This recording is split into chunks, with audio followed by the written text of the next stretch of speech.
You'll watch your daughters freeze before Christmas, Mrs. Brennan. Then you'll follow them. Eric Hansen spoke those words standing in Sarah Brennan's yard on October 15th, 1886, his voice carrying the flat certainty of a man who had buried too many people in Dakota soil. He was 60 years old, broad-shouldered, with hands that looked carved from the same timber he burned in his stove. 11 winters in this territory had taught him to recognize death before it arrived, and he saw it now in the widow standing before him with two small girls clutching her skirts. Sarah had walked 5 kilometers that morning from her father's claim to Hansen's farm, her daughters trailing behind like shadows. Clara was 5, Lily 3, both dressed in layers that made their limbs move stiffly. The October wind cut through their coats as if the fabric were paper. Sarah had brought them deliberately hoping the sight of children might soften whatever price Hansen named for firewood. She needed 8 cubic meters of oak to survive the winter. She had $30 in cash and nothing else to bargain with except the possibility of a man's mercy. Hansen's farm sprawled across land 4 times larger than her father's claim. His house rose 2 stories built from milled lumber that had been hauled across 200 kilometers of prairie. A barn stood behind it, solid enough to shelter 20 head of cattle through the worst blizzards. And beside the barn, stacked under a slanted roof that kept snow from settling, was a wood pile that stretched 12 meters long and rose over 2 meters high. The smell of burning oak drifted from his chimney, rich and heavy in the cold air. Sarah had been burning cottonwood scraps for the past 3 weeks, and the difference between the two smokes was the difference between security and desperation. Hansen studied her as she approached, his gaze moving from her face to the girls and back again. He didn't smile. Sarah wondered if he ever did anymore, not after what winter had taken from him. Your father was a good man, stubborn but good. Thank you. The girls waited by the fence, too young to understand the transaction, but old enough to sense its importance. Lily's nose was running. Clara kept wiping it with her sleeve, a gesture so protective it made Sarah's throat tight. Hansen's eyes tracked the movement, and something flickered across his face before settling back into stone. I came to ask about firewood. As much as you can spare. How much do you have now? Sarah hesitated. The truth sat like a stone in her chest, but lying would only delay the inevitable. None. Hansen repeated the word as if tasting it, letting it settle between them. His expression didn't change, but his posture shifted slightly, a tightening in his shoulders that suggested the conclusion he had already reached. Your father had no wood stockpiled when he died. I found nothing. No pile, no cut logs, nothing prepared. You've been here how long? 3 weeks. He turned and looked north toward the horizon where thin clouds raced across the sky the color of old iron. The wind had shifted that morning to coming now from the northwest, carrying the first real bite of winter. Every farmer in the county could feel it in their bones. The season was building towards something large and merciless. Do you know how much wood you need to survive a winter here? Sarah had calculated it on paper by candlelight, sitting at the rough table her father had built from scrap lumber. She knew the numbers the way she knew her daughter's faces. 6 cubic meters, maybe 7 or 8 depending on how cold it gets. 8, Hansen's voice was flat. Minimum, 10 would be safer. Your father's cabin is small, but it's poorly sealed. Wind passes through those tar paper walls like they're made of lace. You'll burn 8 cubic meters just to keep those girls from freezing in their sleep. Can you sell me 8? Do you have the money? Neither of them answered. Both knew she didn't. Hansen looked at her hands, which she tried to keep hidden in her coat sleeves. 3 weeks of attempting to chop cottonwood with a dull axe had left them blistered and bleeding, despite the leather gloves she'd found in her father's trunk. They were seamstress hands, soft and pale, except for the calluses on her fingertips from years of pushing needles through fabric, not hands built for swinging an axe 8 hours a day. The nearest wood is 15 kilometers southwest, cottonwood along the creek beds. Burns fast, gives little heat. You'd need 12 cubic meters of cottonwood to equal 8 of oak. Sarah felt the calculation tighten around her like a noose. 12 cubic meters, 15 kilometers each direction. A dull axe and an old horse that could barely pull an empty wagon. Could I cut 12 cubic meters in 7 weeks? Hanson's silence was his own answer, but he gave her the arithmetic anyway. His voice neither cruel nor kind, simply factual. 1 cubic meter takes a strong man 3 full days. Cutting, splitting, hauling, stacking. A man who knows how to work an axe and has the shoulders for it. He paused, letting her understand what came next. You might manage 2 cubic meters in 7 weeks. Maybe 3 if you don't collapse. But you destroy yourself trying. Then what do I do? The question hung in the cold air between them. Behind Sarah, one of the girls coughed Clara, the sound thin and tight. Hanson heard it too. His jaw worked for a moment before he spoke again. Sell the claim, go back to Minneapolis. Find work, find a husband if you can. Don't stay here. I can't sell. There's no buyer.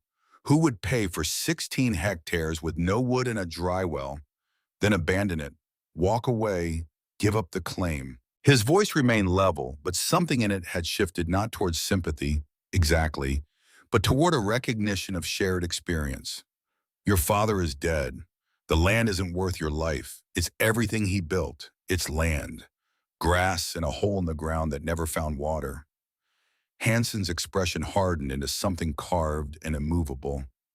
Your father was a good man, Mrs. Brennan, but a woman cannot cut 8 cubic meters alone. You don't have the weeks. You don't have the strength. He stopped, and when he spoke again, his voice dropped lower, weighted with memory. I lost my first wife and 2 infant sons in the winter of 1880 to 81. Went to town for supplies and got trapped by a blizzard that lasted 9 days. When I finally made it back, they'd frozen in the cabin. Burned every stick of furniture trying to stay warm, but the wood ran out and the cold won. He looked at Clara and Lily still waiting by the fence. You'll see those girls freeze to death before Christmas. Then you'll follow them. Sell now while you can still walk to town. Sarah gathered her daughters without responding and began the 5-kilometer walk back to her father's claim. The wind cut harder on the return journey as if the land itself wanted to prove Hanson right. Clara asked why they hadn't gotten any wood. Lily asked when they could go home. Sarah told them this was home now, but the words felt hollow even as she spoke them. By the time they reached the tar paper cabin, the sun had dropped low enough to cast long shadows across the yard, and the temperature had fallen another 5 degrees. That night, Sarah sat at the table with a pencil and paper working the arithmetic Hanson had given her. 8 cubic meters minimum, 7 weeks maximum. 1 cubic meter equals 3 days for a strong man. She was not strong, not a man, and her daughters needed her attention every day. The numbers didn't lie, they simply closed around her like walls with no doors. She had already tried cutting cottonwood. For 3 weeks, she'd walked to the nearest grove 2 kilometers from the cabin and swung her father's axe at the trunks that seemed to absorb the blows without yielding.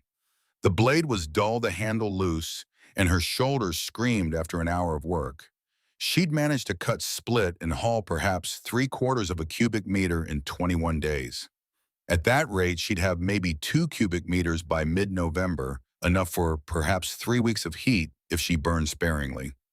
The arithmetic was murder spelled out in wood and cold. Clara coughed again that night, a dry sound that scraped at Sarah's nerves. The cabin was already cold enough to form frost on the inside of the windows each morning.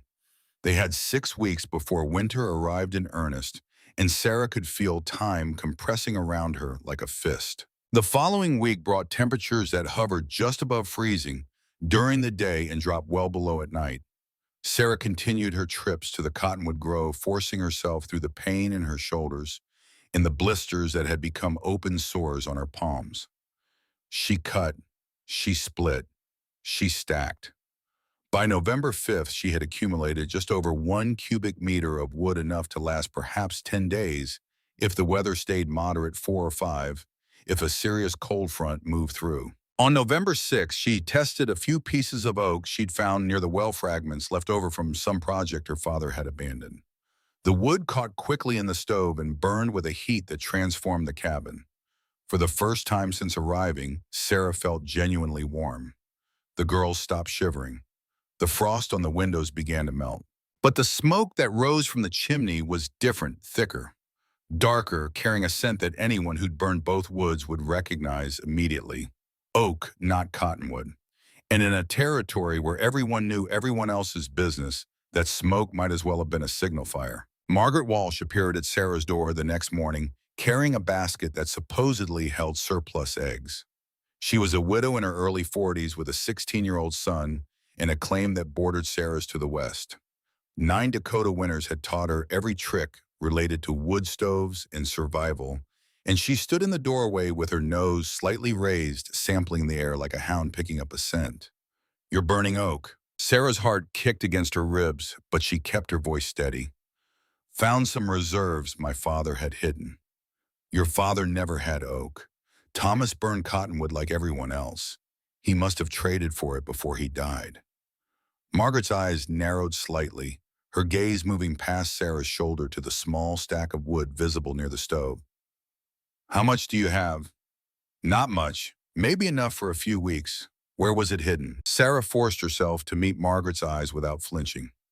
"Under the cabin floor, between the boards."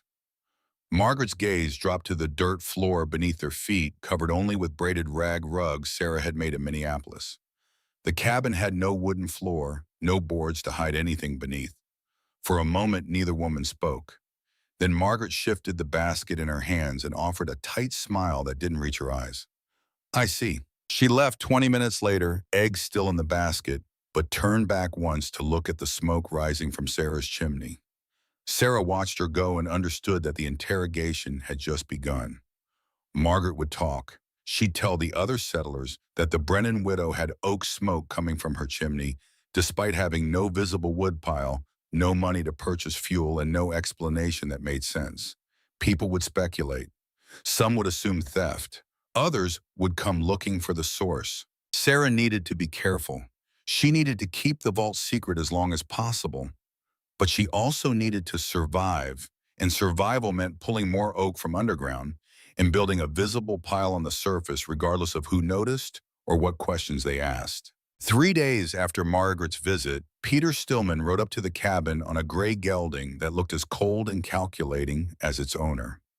Stillman was about 50, widowed with 3 grown sons who worked his land alongside him. He owned 256 hectares that bordered Sarah's claim to the north and east, and he tried twice to buy Thomas's land while the old man was still alive. Both offers had been refused with the kind of stubborn politeness that left no room for negotiation. Stillman dismounted and stood in the yard ostensibly to offer condolences, but more likely to assess the situation firsthand. Sarah had been covering the well when he arrived, her arms aching from hauling wood all morning. She'd brought up perhaps half a cubic meter that day, piece by piece, her injured shoulder protesting with every trip down the ladder. "Mrs. Brennan." He touched the brim of his hat without removing it, a gesture that managed to be both courteous and dismissive. "Mr. Stillman, came to offer my sympathies regarding your father. He was a good man, stubborn certainly, but good. Thank you." His horse shifted its waist, and Stillman controlled it with a practiced hand, while his eyes cataloged everything the well covered the cabin, the modest pile of wood Sarah had accumulated near the door. He took it all in and revealed nothing. "Also came to renew my offer for the land. It's not for sale. You haven't heard my price yet. Doesn't matter. This land belonged to my father. Now it's mine. I intend to prove up the claim." Stillman smiled, and the expression was as warm as river ice in January. "Mrs. Brennan, you've been here, what, 6 weeks, 7-7. I don't see any woodpile worth mentioning. I don't see improvements. I don't see any sign you are preparing for winter at all." Sarah straightened despite the exhaustion pulling at her bones. "You see what I choose to show you. I see a woman alone with 2 small girls. No husband, no help, no fuel. I see a dry well in a tar paper shack that won't hold heat past Thanksgiving. I see someone who will be dead by Christmas if she doesn't accept help. Your offer isn't help, Mr. Stillman. It's $25 in a wagon ride to Cooperstown so you can claim my father's land before the grass grows over his grave." Something hardened in Stillman's eyes, though his voice remained level. Your father was smarter than you, knew when to hold his ground and when to fold. He wouldn't let pride kill his grandchildren. My father spent 7 years building something on this land. I won't surrender it because you've decided I can't keep it. You can't keep it. Stillman leaned forward in the saddle and his voice took on the patient tone of a man explaining simple arithmetic to a child. That's not opinion, Mrs. Brennan. That's mathematics. You need 8 cubic meters minimum to survive winter. What do you have half a cubic meter visible out here? Maybe another half hidden somewhere I can't see. A woman alone with children, no fuel, no help.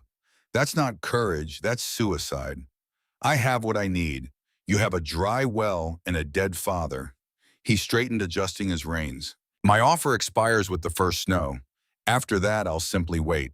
Spring will decide the matter for both of us. He rode away without looking back, and Sarah stood by the well cover.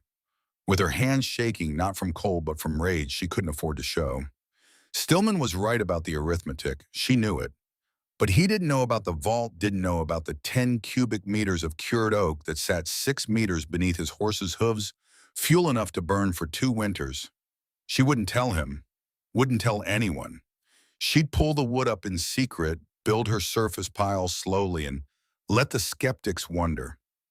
When spring came and she was still alive, still warm, still standing, she'd certify the claim and own this land forever. That was the plan, but plans built on secrets have a way of unraveling when winter stops being theoretical and becomes a physical force that doesn't care about intentions. That evening, Sarah returned to the cabin as the sun dropped below the horizon and the temperature fell like a stone. Clara was coughing more frequently now, the sound thin and persistent. Sarah fed them boiled beans and the last of the salt pork, then put them to bed under every blanket she owned. The cabin's single window showed nothing but darkness beyond the frost-covered glass. Wind found every gap in the tar paper walls and probed inside like cold fingers searching for warmth to steal. Sarah sat at the table after her daughters fell asleep and tried to think through the problem systematically. She had perhaps 1.5 cubic meters of wood on the surface the cottonwood she'd cut, and the oak she'd brought up from the vault over the past 10 days. At current temperatures, she was burning roughly 1 cubic meter every 2 weeks. That gave her 3 weeks of fuel, maybe 4 if she rationed carefully. But November was nothing. December would be colder. January was when people died. Her father's last letter, written 3 weeks before his death, sat in the trunk beside his wool coat. She'd read it a dozen times without understanding the final paragraph. The well holds what you need. Trust what I built. She'd assumed he meant water, that the well would eventually strike an aquifer if she kept digging. But the well was 9 meters deep and dry as bone, and Thomas had stopped excavating years ago. Everyone in the county agreed it was proof he'd lost his sense before dying. What sane man spent years on a well that produced nothing? Sarah pulled the letter out now and read it again by candlelight. The well holds what you need, not water, what you need. And what she needed more than anything was fuel. She searched the cabin with systematic thoroughness, going through her father's belongings as if seeing them for the first time. His letters to her mother, dead since 1882, his Bible with annotations in Norwegian that Sarah couldn't read, his pipe, his tools, his spare shirt, and then in the lining of his wool coat, she found a pocket she'd missed during her first search. The stitching was careful, almost invisible, the kind of work her father would have done slowly over multiple evenings. Inside the pocket, a brass key. Sarah recognized it immediately. The minister who'd buried her father had removed it from around Thomas's neck and placed it in an envelope with his other effects. She'd assumed it opened something unimportant, a toolbox perhaps, or a trunk long since emptied. She'd set it aside without much thought. Now she turned it over in her hands, feeling the weight of it. Brass carefully made, worn smooth from years of handling. Her father had carried this key every day, worn it on a cord around his neck like a talisman. That suggested value. That suggested something worth protecting. Sarah looked toward the window, toward the darkness beyond, where the well sat 15 meters from the cabin door. The well everyone called Thomas's Folly, the dry hole he'd spent 7 years excavating and lining with fieldstone, hauled from creek beds 3 kilometers away. The project he'd maintained obsessively despite never producing a single drop of water. The well had a cover, heavy oak planks her father had cut and fitted with unusual care. And on that cover, barely visible in daylight, was a brass lock. Sarah waited until she was certain both daughters were deeply asleep. Then she pulled on her father's coat, took the oil lantern from its hook, and walked across the frozen yard to the well. November wind cut through the wool as if it weren't there.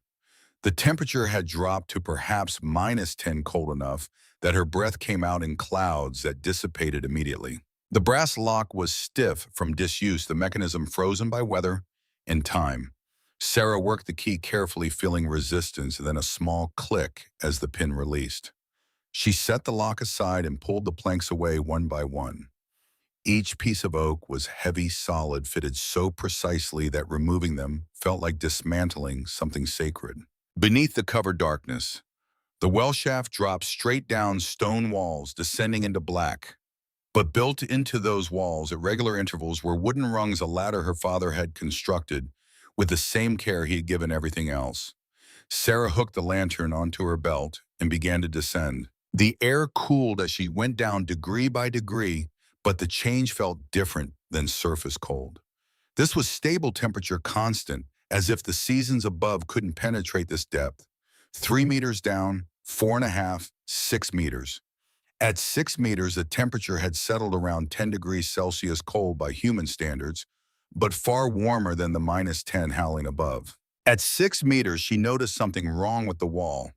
One stone didn't match the others. Same color, same size, but set differently. Recessed slightly with a thin groove visible around its edges in the lantern light. Sarah pressed her palm against it and felt movement. She worked her fingers into the crack and pulled. The stone shifted outward. Behind it, an iron ring mounted into what appeared to be a door made of oak beams fitted together with mortise and tenon joints. Sarah pulled the ring, half expecting it to resist, but the door swung open with such smooth precision it seemed to float. Counterbalance, she realized, built to move with minimal effort. Behind the door was a tunnel, horizontal, lined with timber, leading away from the well shaft into absolute darkness. Sarah held the lantern forward and stepped inside. The tunnel ran perhaps 5 meters before opening into a chamber that took her breath away. The ceiling was low, barely 2 meters, but the space stretched 5 meters wide and 6 meters long. Timber frames rose from floor to ceiling, the gaps filled with compacted earth. The air smelled of dry wood and stone, nothing else, no mold, no decay, no moisture. And the chamber was not empty. Firewood, stacked from floor to ceiling, filling 2/3 of the available space. Oak, all of it split into uniform pieces, sized perfectly for one-handed carrying. The wood was dry. Sarah picked up a piece and brought it close to the lantern, examining the grain. No moisture, no insect damage, no rot. This oak had been cured before storage, and the constant temperature of the underground chamber had preserved it in perfect condition. Sarah began counting stacks, estimating volume the way her father had taught her when she was a girl, helping him measure lumber. 2.5 cubic meters, maybe slightly more, enough for 6 weeks at current consumption rates. Not enough for winter, not nearly enough. She sat down on the hard dirt floor, surrounded by her father's work, and felt hope collapse into something heavier than despair. He'd tried. He'd built this vault, hauled the oak piece by piece from wherever he'd found it, split it all by hand, carried it down into the earth. But he hadn't finished. Death had taken him before he could stockpile enough fuel to ensure his daughter's survival. Then Sarah saw the markings on the wall. Charcoal lines drawn directly on the timber frame, crude but clear. A diagram showing 3 connected chambers labeled A, B, and C. Chamber A, the one she stood in now, was marked with 2.5 in her father's handwriting. Chambers B and C were drawn smaller, with dotted lines suggesting locations and connections she didn't yet understand.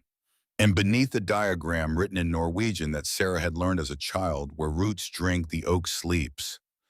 Count paces from the thirsty stones. What the frost cannot reach, the wood cannot rot.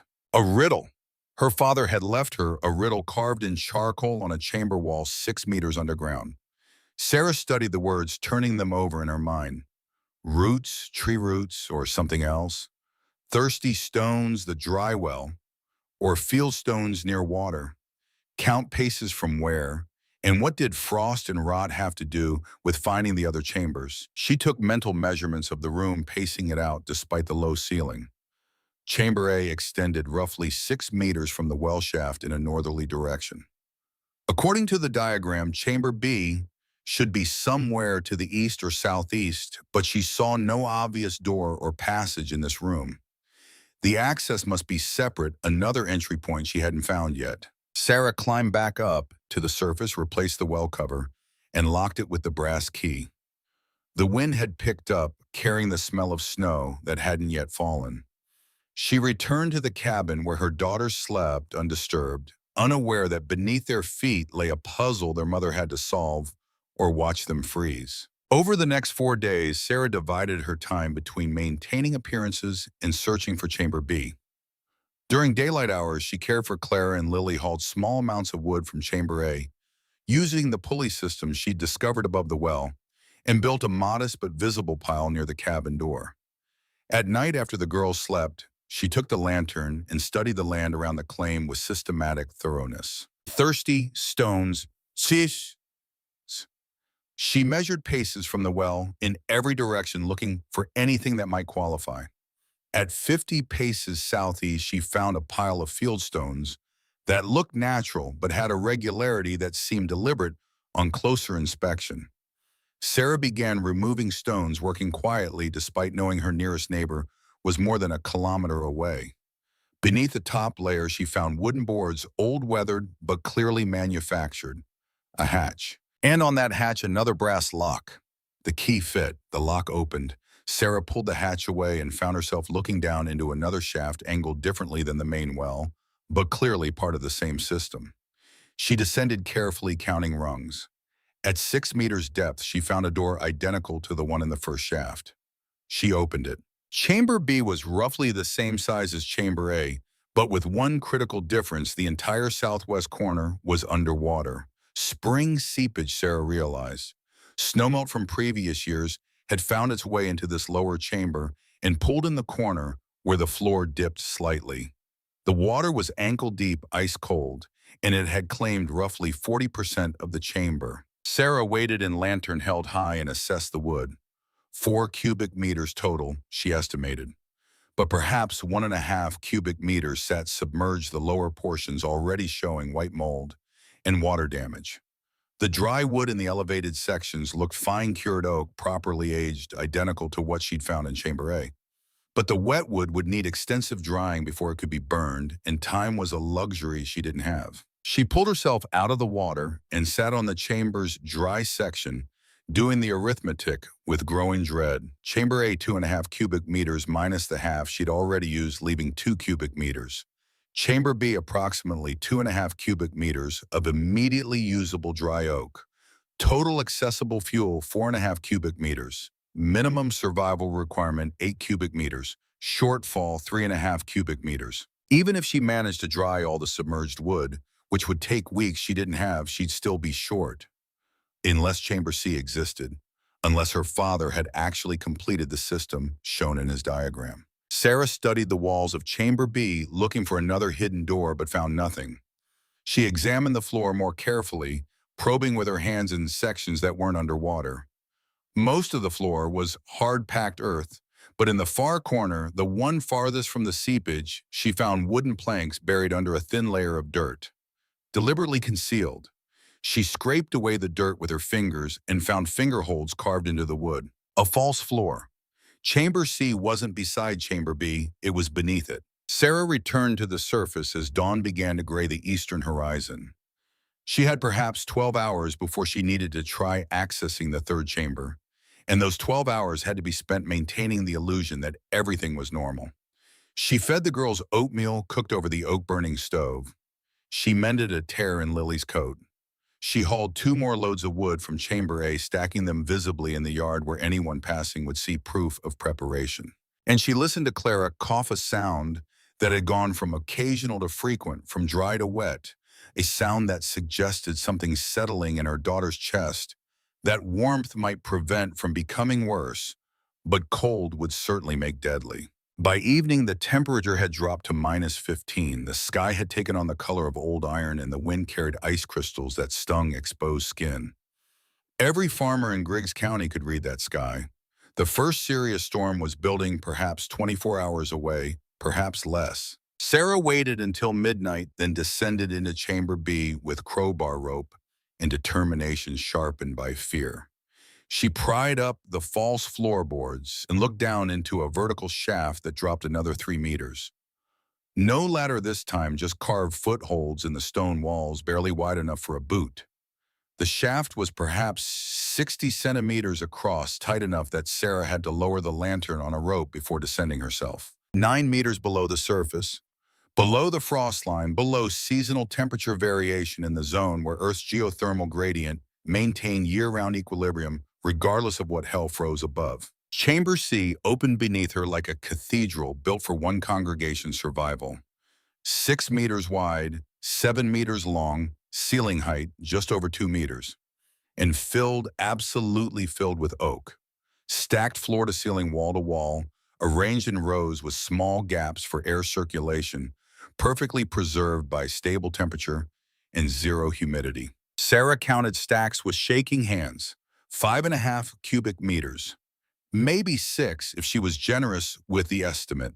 Combined with Chamber A and Chamber B, the total came to 10 cubic meters, enough for 2 winters, enough for anything Dakota could throw at a tar paper cabin and the 3 lives inside it. Her father hadn't failed. He'd built redundancy into the system. 3 chambers at different depths, different access points, different preservation environments. If one flooded, 2 remained. If one collapsed, 2 held. If one was discovered by the wrong person, 2 stayed secret. Thomas Brennan had constructed a fuel supply that couldn't fail unless all 3 chambers failed simultaneously, and he'd done it alone over 7 years without telling a single neighbor what he was building. Sarah knelt on the dirt floor of Chamber C and wept. The release was physical, involuntary tears she hadn't allowed herself since the day she'd learned her father was dead and buried before she could reach him. She wept for the weight he'd carried alone, for the future he'd prepared, but wouldn't see, for the gift that required her to descend 9 meters into darkness to understand its full measure. On the wall, drawn in the same charcoal as the diagram in Chamber A, was a final message. 3 chambers, 3 chances. 1 holds heat, 2 hold hope, all 3 hold love. July 1886. 1 month before he died. He'd known his heart was failing, known Sarah might come, known she'd need not just wood, but a lesson in why he'd built the system this way. Each chamber was a test, each discovery earned. First chamber, hope. Second chamber, despair when it flooded. Third chamber, understanding that her father had planned for every contingency that love expressed through preparation could reach across death and into winters he'd never survive. Sarah climbed back to the surface as the first snowflakes began to fall. November 13th, that night, temperature dropping fast. She had perhaps 6 hours to haul as much wood as possible from Chamber C to the surface before the storm buried the well entrance.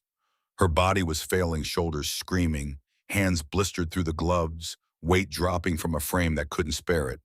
But she had one chance to stockpile fuel above ground while the access remained clear. She worked through the night, making trip after trip down the main well to Chamber A, through Chamber A to Chamber B, down the narrow shaft to Chamber C. Load the harness with 22 kilograms of oak. Climb back up, every muscle protesting. Hoist the harness to surface, using the pulley system her father had installed. Rope and timber frame she'd thought merely decorative, but now understood was essential infrastructure. Transfer wood to the pile inside the cabin where no drift could bury it. Repeat. By 6 in the morning, she'd moved 1 cubic meter to the surface. The temperature had dropped to -25. Wind gusted at 50 kilometers per hour, driving snow horizontally across the prairie. Sarah's hands had gone numb inside doubled gloves. Her face was raw despite the scarf wrapped around it. Frostbite tingled in her toes. But the cabin had wood inside, real oak, dry and ready enough to burn hot for days while the storm raged outside. She fed the stove and the transformation was immediate. Heat flooded the cabin, driving back the cold that had been steadily claiming territory.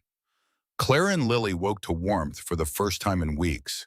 The frost on the inside of the windows began to melt. Sarah collapsed on the floor beside the bed and slept fully dressed, too exhausted to remove even her boots. She woke to silence. The wind had stopped. Through the window, she could see pale gray light that might have been dawn or just the storm's temporary pause. November 14th afternoon, she guessed based on the angle of what little light penetrated the clouds.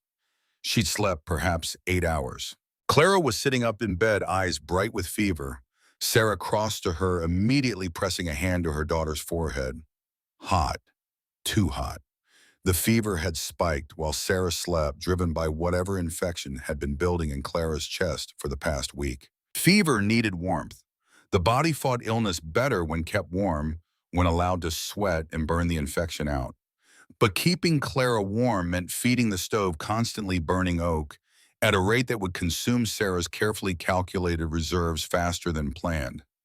And outside, the storm was building toward its second phase, the killing wave that always followed the deceptive calm. Sarah had two choices: ration the fuel, keep the cabin merely survivable, and watch her daughter's fever climb unchecked, or burn hot, give Clara the warmth she needed to fight and pray the storm broke before the wood ran out. She chose her daughter. She fed the stove until it roared, until the cabin reached 18 degrees Celsius, until Clara stopped shivering and Lily stopped asking why it was so cold. And she watched the woodpile inside shrink piece by piece as November 14th became 15th and the storm's second wave hit with wind that screamed and temperatures that dropped to minus 42 Celsius. The well entrance was buried under 1.5 meters of snow, now compacted by wind into something approaching solid ice. Sarah knew because she checked at dawn, wading through drifts that came up to her waist, finding the location only by following the rope she'd had the presence of mind to tie between cabin and well before the storm began. She couldn't dig it out, not in these conditions, not with visibility at zero and wind chill approaching minus 55. She was trapped above ground with perhaps 18 hours of wood inside the cabin, while 2 winters' worth of fuel sat unreachable beneath her feet, and her daughter's fever showed no sign of breaking. Sarah descended the well shaft at 3 in the morning, with frost already forming on the ladder rungs, and Clara's labored breathing still echoing in her ears. The wood inside the cabin had dwindled to 27 pieces, perhaps 12 hours of fuel if she burned conservatively, 6 if she kept the temperature high enough to fight the fever. The storm had buried the well under snow that the wind had compressed into something harder than earth, and digging through it in minus 42-degree darkness.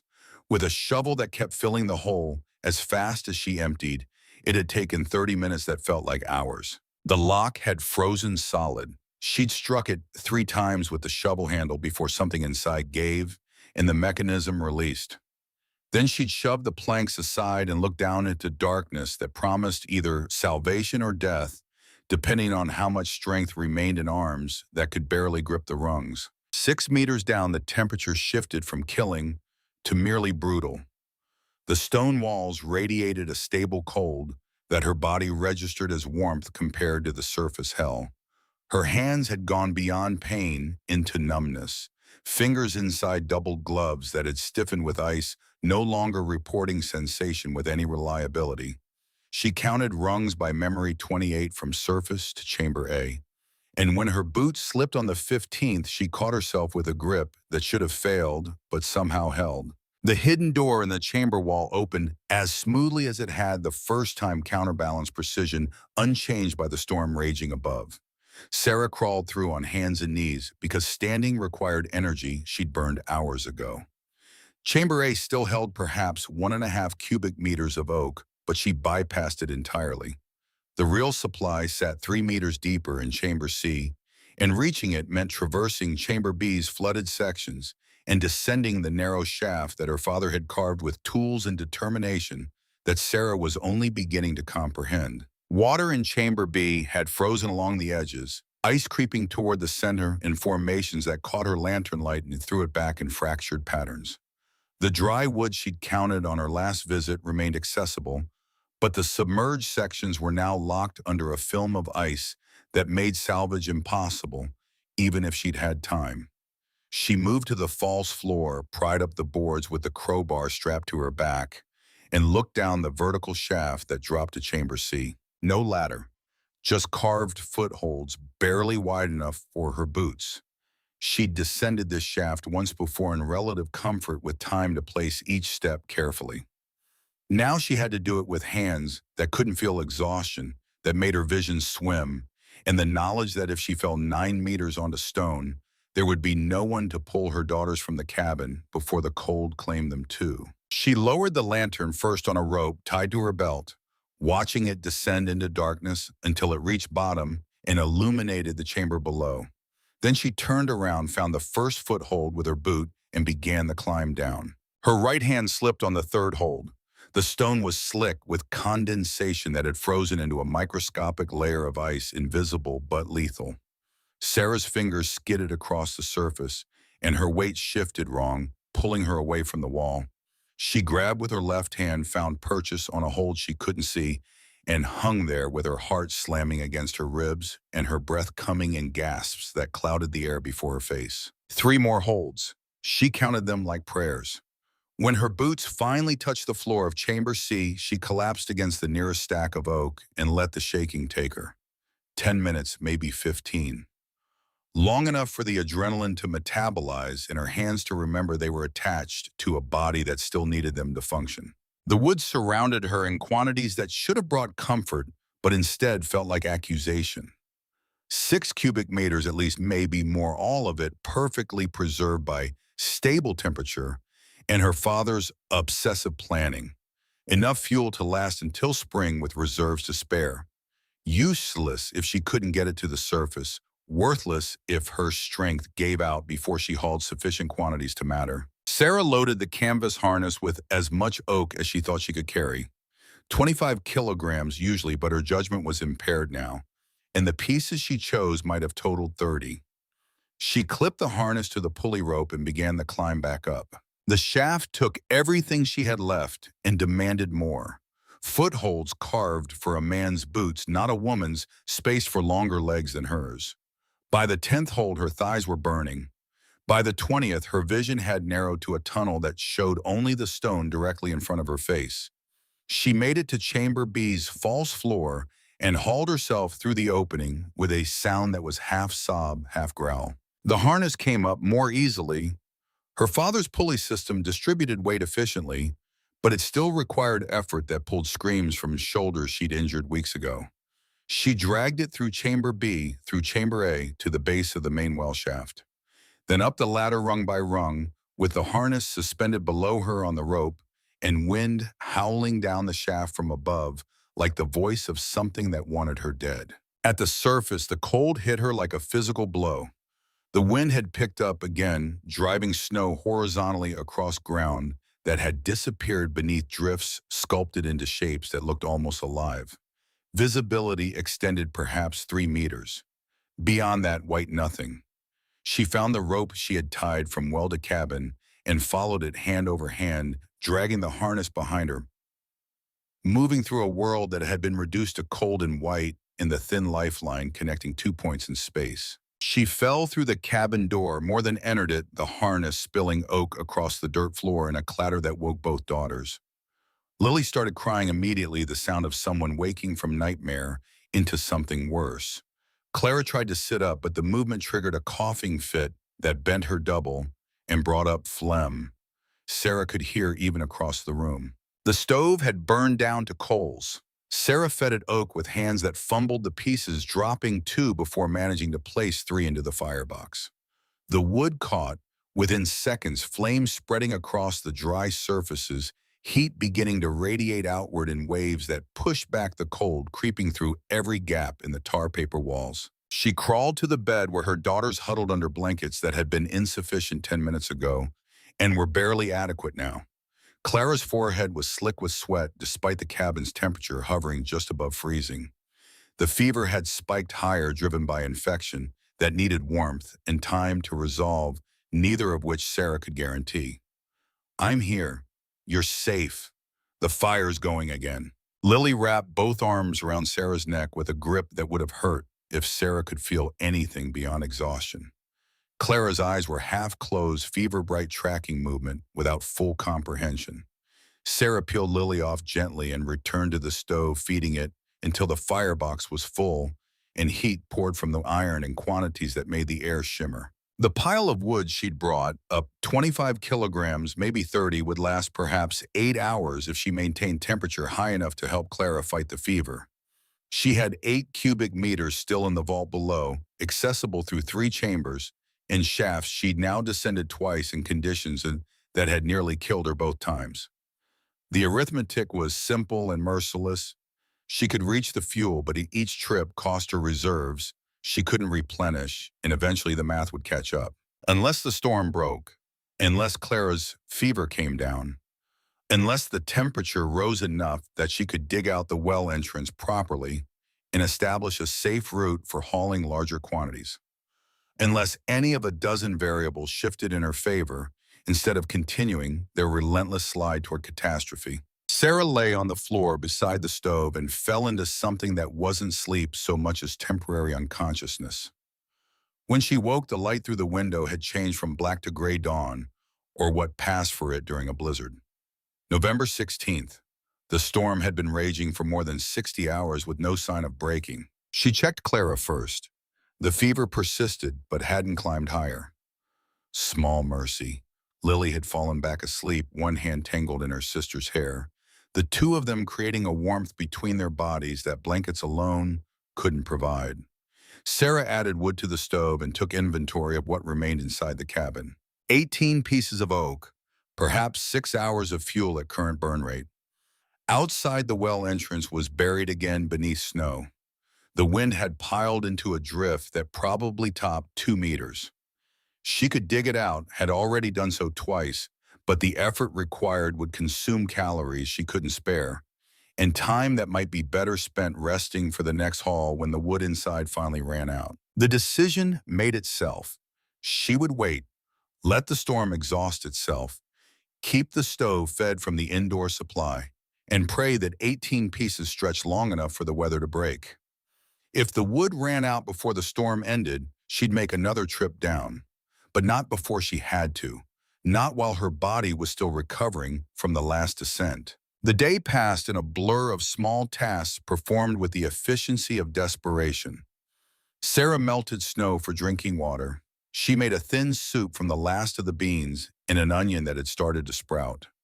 She changed the bedding because Clara had sweated through the sheets, and lying in damp fabric would make the fever worse. She told Lily a story about a girl who found a magic door in a well, leaving out the parts about cold and darkness, and fathers who died before they could explain what they'd built. By evening, the indoor woodpile had shrunk to 12 pieces. The storm outside showed no signs of moderating. If anything, the wind had increased, rattling the cabin's frame and finding new gaps to exploit. Sarah fed the stove every hour, maintaining temperature just warm enough to be called habitable, and watched her fuel supply diminish with the steady inevitability of sand through an hourglass. At midnight, she added the last piece to the firebox and accepted that the decision had been made for her. In 6 hours, maybe 8, if the oak burned slowly and she let the temperature drop, the cabin would begin its slide toward freezing. She had perhaps 2 hours to rest before making another trip down. She didn't sleep, couldn't. Instead, she sat at the table and studied the charcoal diagram her father had drawn on Chamber A's wall, the copy she'd made on paper, now worn from repeated examination. 3 chambers, 3 chances. The words felt less like comfort than challenge. Her father had built redundancy into the system, yes, but he'd also built it alone over 7 years without the burden of 2 small children who needed feeding and warming and protecting. Sarah had 7 hours to accomplish what took him years, and the margin for error had narrowed to nothing. At 2 in the morning, she dressed for the descent. 3 layers on her torso, wool pants under a skirt she'd tucked, and belted the boots that were too tight now because her feet had swollen from cold damage and constant use. Gloves over gloves. Her father's coat that still smelled like him if she pressed her face to the collar. A scarf wrapped around everything below her eyes, leaving only a slit for vision. The girls slept undisturbed as Sarah slipped out into darkness that was absolute and cold, that was murderous. The temperature had dropped to -43. Wind chill made it feel closer to -60. She found the rope by touch and followed it toward where the well should be, moving through snow that came past her knees and drifted higher in places where the wind had sculpted it into barriers that required climbing over or tunneling through. The well location was marked by a depression in the snow, nothing more. She began digging with the shovel, throwing snow downwind, watching the hole fill almost as quickly as she emptied it. 30 minutes of work produced a pit barely deep enough to expose the well cover's edge. She kept digging, muscles, screaming, lungs burning from breathing air, cold enough to damage tissue, until finally she cleared enough space to access the lock. Frozen again. She struck it twice before it gave. The sound of metal on metal rang out across the prairie, sharp and clear, despite the wind. If anyone had been within a kilometer, they would have heard it. But no one was. The nearest neighbor was Margaret Walsh, and her cabin sat dark and silent 2 kilometers west, probably battened down against the same storm that was trying to kill Sarah right now. She descended into the shaft with the wind howling at her back, a sound like wolves that had learned to sing. The ladder rungs were slick with ice, but her gloves found purchase and held. 6 meters down, 3 minutes of climbing that felt like hours, and then she was through the hidden door into Chamber A, where the temperature held steady at 10 degrees Celsius, and the air was still enough that her lantern flame barely flickered. She allowed herself 30 seconds of rest. Then she moved through to Chamber B, across the frozen sections, to the false floor that led to Chamber C. The descent was no easier the third time. Her body had cataloged every hold, every strain, every moment when gravity tried to pull her off the wall, and it protested with signals that ranged from pain to numbness to something beyond either, that felt like her muscles were tearing themselves apart from the inside. Chamber C waited at the bottom, unchanged and perfect, and filled with more oak than she could possibly haul in a single trip.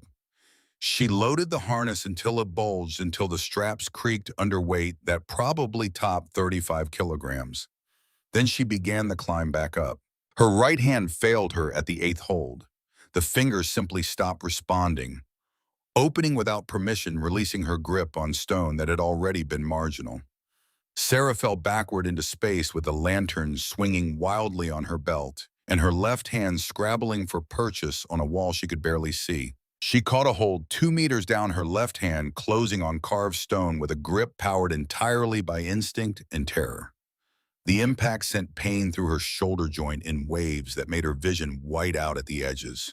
She hung there, breathing in gasps, counting heartbeats, until the panic subsided enough to think. 2 meters? She'd fallen 2 meters and somehow caught herself. If she'd missed that hold, she'd have dropped another meter onto the chamber floor, probably survived, but possibly broken something that would have ended her ability to climb out. The harness hung below her, still clipped to the pulley rope, 35 kilograms of oak that suddenly seemed like hubris measured in wood. She climbed the rest of the way with her left hand doing most of the work, right hand providing balance but no real grip.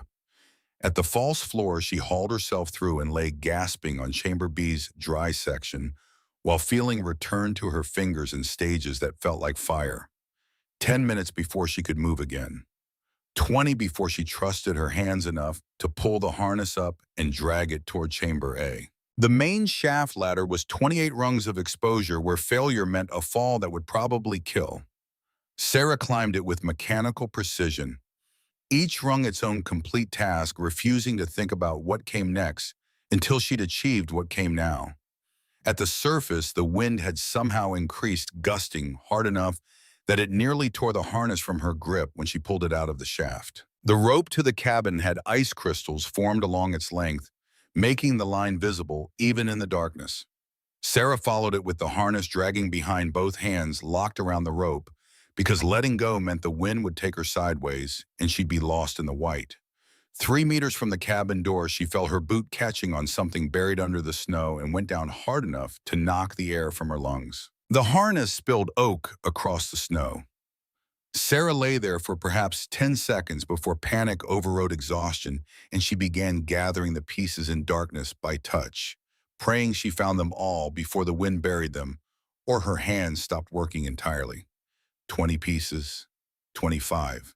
She counted by weight, by feel, cramming them back into the harness until she was certain she'd recovered everything. The cabin door opened and warmth spilled out along with light from the stove, and Lily's voice calling Mama in a tone that was more fear than question. Sarah pushed through the door with the harness and collapsed inside the oak, scattering again across the floor in a chaos of wood and ice, in exhaustion that bordered on complete physical failure. She fed the stove without bothering to remove her coat or gloves or any of the layers that were now soaked with sweat beneath and frost without. The oak caught and burned and pushed heat into the cabin with an intensity that made the space feel tropical compared to the hell outside. Clara was awake now, watching with fever-bright eyes that tracked her mother's movements without full comprehension. Lily stood beside the stove, close enough to be dangerous, crying in the way children cry when they're too frightened to understand what's frightening them. Sarah gathered her youngest daughter and held her until the crying subsided into hiccups and then into exhausted breathing. She checked Clara's forehead, still hot, but no hotter, the fever holding steady at a level that was concerning, but not immediately critical. Then she counted the wood she'd brought up. 32 pieces. Perhaps 12 hours of fuel if she burned carefully 8. If she kept the cabin warm enough to fight fever and fear in equal measure. Outside, the storm raged on with no sign of breaking. November 17th. 3 days of continuous blizzard with the worst probably still ahead. The farmers who'd survived a dozen Dakota winters said the big storms always came in waves, a hard first blow, a deceptive calm, then a second strike that made the first seem like a warning. Sarah was somewhere in the middle of wave 2 with no way to know how much longer it would last or whether her body could survive another descent if the wood ran out again before the weather broke. She slept sitting up with her back against the wall beside the stove, waking every hour to add wood and check her daughters and confirm that the wind still howled and the cold still pressed against the cabin walls looking for ways inside. By dawn, the pile had shrunk to 20 pieces. By noon, it was 15. By evening, it was 8, and Clara's fever had finally begun to drop. Sarah felt the change when she pressed her palm to her daughter's forehead at 7 that night. Still warm, but the furnace heat had diminished to something closer to normal human temperature, elevated by illness, but no longer approaching dangerous thresholds. Clara's breathing had eased too, the congestion in her chest loosening as warmth and time did their work. She slept peacefully for the first time in days, one arm around Lily, who crawled into bed beside her sister and refused to leave. 8 pieces of oak, 4 hours of fuel, maybe 5, if Sarah let the temperature drop to barely habitable. The storm outside had shifted the wind's howl, diminishing to something less than rage. Not broken, not yet, but trending toward exhaustion. Sarah could feel it in the way the cabin stopped shaking and the subtle change in pressure that suggested the worst might be passing. She made the decision to wait. 4 hours would take them to midnight. If the storm hadn't broken by then, she'd make another trip down. But if it had, if the wind died and the temperature rose even slightly, she could dig out the well entrance properly in daylight and establish a safer route for hauling larger quantities without the added burden of blizzard conditions trying to kill her during the crossing. The calculation was a gamble. If she was wrong, if the storm gathered strength instead of dying, she'd be making the descent in worse shape than now, with her daughters colder and her own reserves depleted past the point of reliable function. But if she was right, if she could just stretch the indoor fuel a few more hours, morning might bring conditions that transformed the impossible into merely difficult. At midnight, she added the last piece to the stove and watched it catch. Watched the flames consume oak her father had cut and split and carried piece by piece into chambers he dug with tools and stubbornness, and a love that required no explanation because it explained itself through the simple fact of existing. 3 chambers, 3 chances. One holds heat. Two hold hope. All three hold love. The words were carved into stone 6 meters underground, where no one would see them unless they descended into darkness looking for salvation their father had hidden 9 meters deep. Sarah pressed her face into her hands and allowed herself 30 seconds of breaking. When she looked up again, the study was burning hot and the cabin was warm, and outside the wind had diminished to something that was merely deadly instead of apocalyptic. The sky beyond the window showed no stars yet, but the texture of darkness had changed the absolute black giving way to charcoal gray that suggested clouds thinning or dawn approaching, or both. She waited until morning, feeding the fire with scraps of kindling she'd been hoarding, bark strips, wood shavings, broken bits too small to matter individually, but collectively enough to extend the heat another hour. By the time real dawn arrived, the stove had gone cold, but the temperature inside the cabin had only dropped to just above freezing, and through the window, Sarah could see blue sky. The storm had broken. She went outside into air that was minus 28 Celsius and utterly still. The wind had died completely, leaving drifts that rose 3 meters high. In places where the force had piled snow into sculptures that caught the early light and threw it back in blues and whites and shadows that looked purple against the morning. The well entrance was buried under a drift that resembled a small house, but the sky was clear and the air was breathable, and for the first time in 4 days, Sarah could see more than 3 meters in any direction. She began digging. Not frantically, not with the desperate energy of someone racing against wind and darkness, but systematically. One shovelful at a time, throwing snow downwind, working her way down to the oak planks that covered the shaft. It took 2 hours to expose the well cover completely, another 30 minutes to clear enough space to work safely. By the time she finished, the sun had risen high enough to cast real light across the prairie, and Eric Hansen was riding toward her cabin on a horse that left dark tracks through the snow. He stopped in the yard and dismounted, studying Sarah with an expression that might have been shock, or disbelief, or some combination of both. She stood beside the well with the shovel still in her hands, covered in snow from waist to boots, her face raw from cold and wind and exhaustion that had carved lines into skin that hadn't shown them a month ago. "Mrs. Brennan." His voice carried across the distance with the careful neutrality of someone trying not to make assumptions about what he was seeing. "Mr. Hansen, you're alive. I am. Your daughter's inside. Warm. Clara had fever during the storm, but it broke last night." Hansen walked toward the well, his boots crunching through snow crust, his eyes moving from Sarah to the exposed well cover to the cabin where smoke should have been rising from the chimney but wasn't because the stove had gone cold hours ago.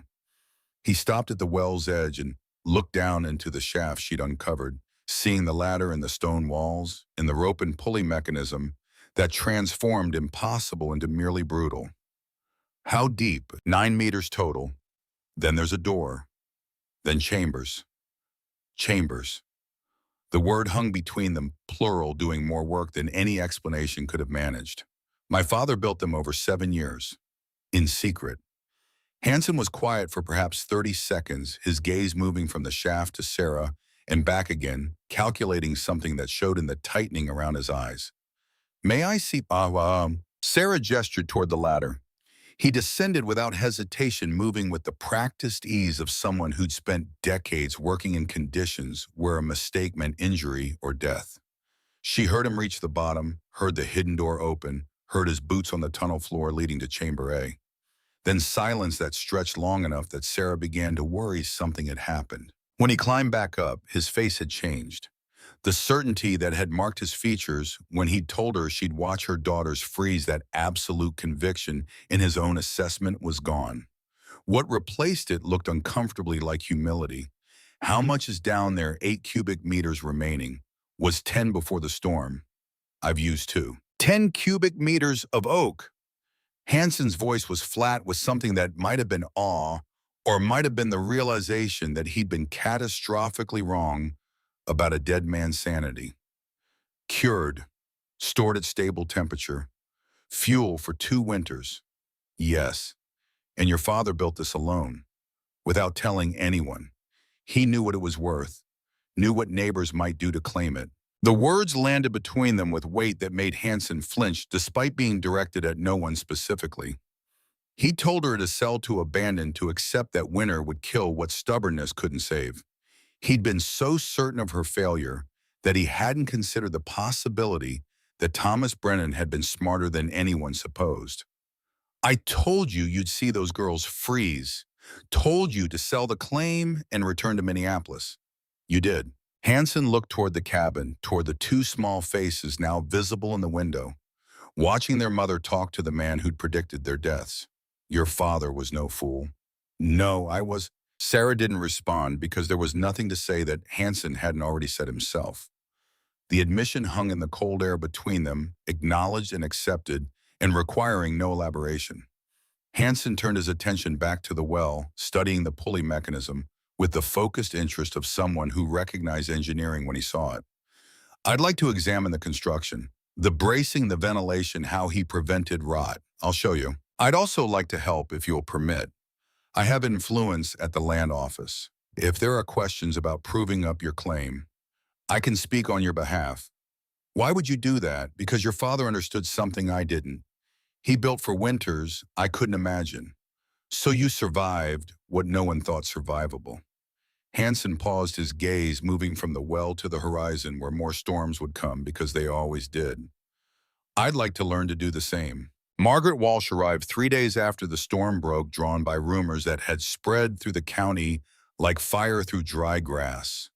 She rode up on a wagon pulled by 2 horses, her 16-year-old son driving, and stopped in the yard where Sarah was hauling wood from the well using the pulley system that no longer needed to be hidden. The pile beside the cabin had grown to nearly a cubic meter, stacked with the careful precision of someone who understood that visible preparation discouraged questions better than any explanation could. Margaret climbed down from the wagon without waiting for her son to help and walked directly to the well. She looked at the exposed shaft, at the rope and timber frame, at the harness hanging from the pulley hook with oak still loaded inside it. Then she turned to Sarah with an expression that managed to combine vindication and apology in equal measure. So it wasn't nowhere. No, your father built this. Over 7 years. In secret. Margaret's gaze moved to the cabin, to the smoke rising steadily from the chimney, to the 2 small faces visible in the window. She brought a basket again, and this time it actually contained eggs, along with a loaf of bread wrapped in cloth, and a jar of something that might have been preserves or might have been rendered fat. She held it out without preamble. Trade. For that brass-handled knife your father kept in the trunk. The knife was worth perhaps 50 cents. The basket's contents were worth at least $3, probably more, given winter scarcity. Sarah understood the transaction for what it was, charity structured as commerce, so both women could maintain dignity.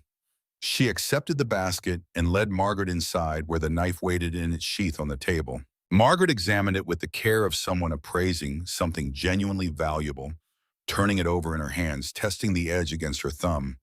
Then she tucked it into her coat and looked around the cabin with an assessor's eye, noting the warmth and the stacked wood and the fact that both daughters were playing quietly on the floor instead of huddled under blankets fighting hypothermia.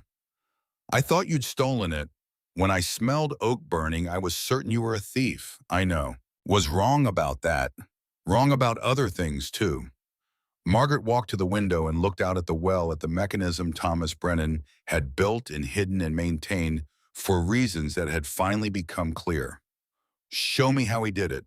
The depth, the bracing, how he kept the wood from rotting. Sarah took her down.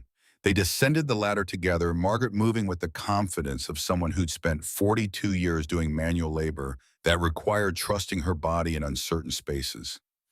At the hidden door, Margaret stopped and studied the counterbalancing mechanism, running her fingers along the hinges and the iron ring with an appreciation that needed no words. Chamber A opened before them, and Margaret stood in the center of the space for a full minute without speaking. She examined the timber frames, the compacted earth walls, the ventilation gaps between wood stacks. She picked up a piece of oak and brought it close to her lantern, studying the grain for moisture or decay and finding neither. Temperature down here stays constant, 10 degrees Celsius, year-round, below the frost line where seasonal variation doesn't reach. And he hauled all this oak himself, from creek bottoms 15 kilometers away, cottonwood on top where neighbors could see it oak hidden beneath canvas. Took him years. Margaret set the wood down carefully, placing it back exactly where she'd found it, as if the arrangement mattered. Then she looked at Sarah with eyes that had seen too many winters not to recognize genius when it was presented in the form of stone walls and cured oak. Your father gave you this. Why share it with me? He didn't give it, so I'd hoard it. He gave it, so I'd survive. Now I share it, so others can survive too. The words settled into the space between them with the weight of principle stated plainly. Margaret nodded once sharply and gestured toward the charcoal diagram still visible on the chamber wall. Teach me everything. Depths, angles, how to calculate where frost stops and stable ground begins. I'll pay for the knowledge. I don't want payment. Then why? Because hoarding survival makes you the kind of neighbor my father was protecting this from. Margaret's mouth tightened, but she didn't argue the point. Instead, she pulled a folded paper from her coat pocket and handed it to Sarah. It was a crude map of her own property with measurements noted in the margins and a question mark drawn where she thought a vault entrance might work. My son can dig. He's young, but he's strong and he learns fast. If you'll tell us how deep to go and how to brace it, we'll build our own. Sarah studied the map, noting the distance from Margaret's cabin to the proposed well site, the proximity to the creek that ran along the western property line, the grade of the land that would affect drainage. 6 meters minimum. 8 would be better. You want to hit the depth where temperature holds steady regardless of what's happening above. How do I know when I have reached it? Thermometer. Check the air temperature as you dig. When it stops fluctuating between day and night readings, you've found your depth. And the chamber size no wider than 6 meters. Roof support becomes problematic beyond that.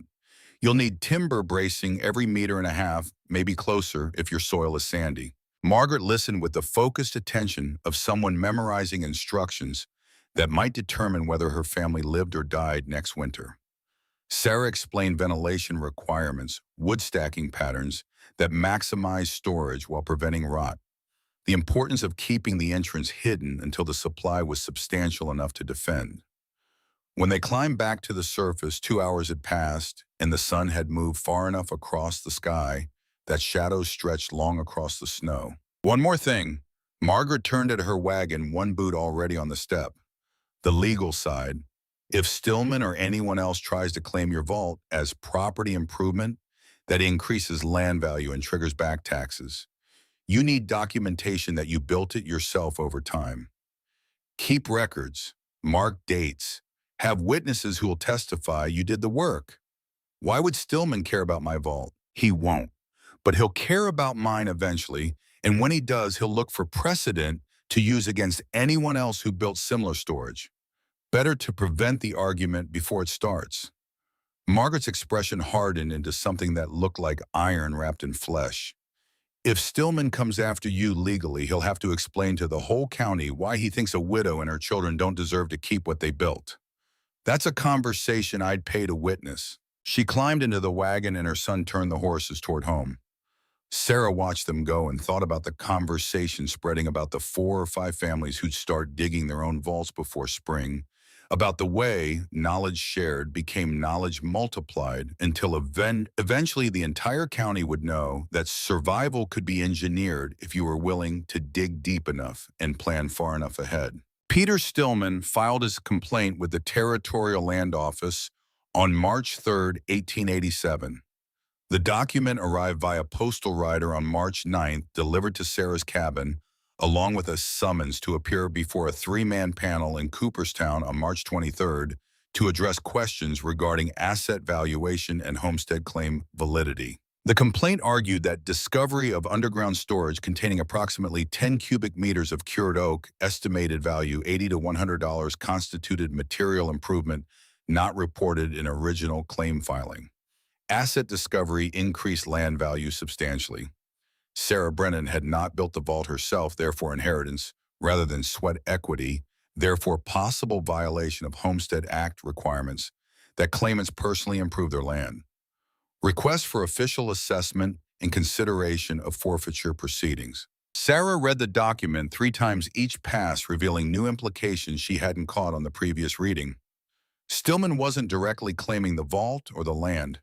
He was creating legal framework that would force Sarah to either pay back taxes on the vault's assessed value or forfeit the claim entirely due to technical violation of homestead requirements. Either outcome would benefit him. The taxes would likely exceed her ability to pay, forcing sale, or the forfeiture would return the land to public domain where he could file claim before anyone else knew it was available. The strategy was elegant in its cruelty.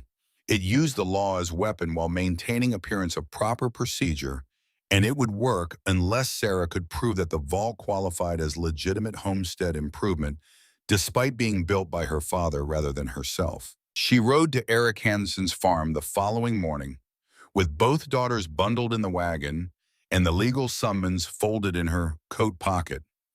Hansen's spread had grown since she'd last visited a new barn under construction, additional fencing that extended his grazing range, signs of prosperity that came from surviving long enough to accumulate rather than merely persist. He met her in the yard with a cup of coffee steaming in the cold air and an expression that suggested he had been expecting this visit. Stillman filed complaint. Hansen didn't phrase it as question, just stated it as fact that needed no confirmation. March 23rd hearing.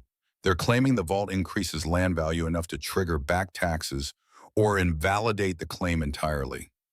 On what grounds? That my father built it, not me. Homestead Act requires claimants to personally improve their land. Did Thomas file the claim, 1879? Worked it for 7 years until he died. Then the vault is documented improvement made during legal occupancy by original claimant. You inherited both land and improvements through direct succession, which is permissible under the Act. That's my understanding. But Stillman's argument is that improvements must be made by the person proving up the claim, not inherited from predecessor. Hansen dumped the coffee into the snow and gestured toward his barn. Come with me. Inside the barn, he pulled a wooden crate from beneath a workbench and extracted a bundle of letters tied with string. He sorted through them until he found what he wanted. 3 letters dated 1881, 1883, and 1884, all written in Norwegian, all signed by Thomas Brennan. Your father and I corresponded, mostly about farming techniques, weather predictions, that sort of thing. But he mentioned his well project in every letter from 81 onward. He handed the letters to Sarah. The Norwegian was beyond her ability to read fluently, but she recognized enough words to catch the meaning references to excavation, stone hauling timber, bracing, solving the fuel problem through deep storage. He called it the well project specifically. Never said what it was for, just that he was working on it continuously. Can you testify to that? At the hearing and anywhere else they need it testified. Your father started building that vault 7 years before he died, documented in writing, witnessed by correspondence with multiple neighbors who'll confirm the timeline. Hansen pulled 2 more letters from the crate, these written in English. These are from John Yerde, died in the blizzard last November. He mentioned in 82 that Thomas was hauling stones from the creek. Didn't know why at the time, assumed it was for foundation work. Turns out it was for the vault walls. How many neighbors wrote about seeing my father work on the well? At least 5 that I know of. Probably more if we ask around. Thomas worked on that project openly for years. The only secret was what it was really for. Everyone assumed he was trying to strike water. No one guessed he was building fuel storage. Sarah felt something unclench in her chest, a tension she'd been carrying since the summons arrived. The vault wasn't secret in the sense that no one knew Thomas had built it. The secret was purpose, not construction, which meant there was documentary evidence and witness testimony proving the vault qualified as legitimate 7-year improvement project by the original claimant, making it inheritable property rather than hidden assets subject to reassessment. I'll need you at the hearing. Already planned on it. So will Margaret Walsh and anyone else who saw Thomas working. Stillman's trying to use the law to steal what he couldn't buy, But the law requires evidence, and the evidence proves your father built that vault legally over documented time frame during his legal occupancy. What if they rule against me anyway? Then we appeal to territorial court and make enough noise that every homesteader in Dakota knows the land office is trying to penalize widows for their father's competence. That's not a fight Stillman wants to have publicly. Hanson returned the letters to the crate and carried it to his wagon. I'm going to visit the other families who knew Thomas. By hearing date, we'll have enough testimony to bury Stillman's complaint under the weight of documented fact. The hearing convened in Cooperstown's Territorial Land Office on March 23rd at 10 in the morning. The three-man panel consisted of Territorial Agent James Morrison County, Assessor William Drake, and Circuit Judge Henry Walsh. Margaret's brother-in-law, which Stillman had probably not known when filing the complaint. The room was designed for administrative proceedings, not trials, with space for perhaps 20 people seated on benches that had been hauled in from the church next door. Sarah sat at the front with Clara and Lily on either side. Both girls dressed in their best clothes and looking solemn in the way children do when they understand something important is happening, but not exactly what. Behind them sat Eric Hansen, Margaret Walsh, and 7 other homesteaders who'd known Thomas Brennan and were prepared to testify about the well project they'd witnessed over multiple years. Peter Stillman sat alone on the opposite side of the room with a leather folder containing his complaint and supporting our documentation. He dressed formally, suit coat pressed, shirt boots polished to a shine that looked out of place in a room where most men wore work clothes because they'd come directly from morning chores. When the panel called the proceedings to order, he stood and presented his argument with the confidence of someone who believed the law supported his position. The case was simple, according to Stillman. Sarah Brennan claimed homestead rights to land originally filed by her father, Thomas Brennan, deceased August 1886. During winter of 1886 to 87, Sarah discovered underground storage vault containing significant quantity of cured oak, estimated value $80 to $100. Vault represented substantial improvement to property, increasing land value beyond what was reported in original claim filing. Under Homestead Act provisions, claimants must personally improve their land to prove up claims. Sarah had not built the vault, had not known of its existence until after her father's death, therefore could not claim it as personal improvement. Inheritance of improvements built by previous claimant might constitute technical violation of homestead requirements, particularly when those improvements substantially increase property value without corresponding tax assessment. Stillman requested official assessment of vault's value determination of tax liability, if any, and review of whether Sarah Brennan met personal improvement requirements necessary to prove up the claim. If she had not met those requirements, the claim should revert to public domain per standard homestead forfeiture procedure. Judge Walsh thanked Stillman for his presentation and asked if he had documentation supporting the vault's existence and estimated value. Stillman produced surveyor's notes from a visit to the Brennan claim on March 1st, presumably conducted after he'd heard rumors about the underground storage, but before filing formal complaint.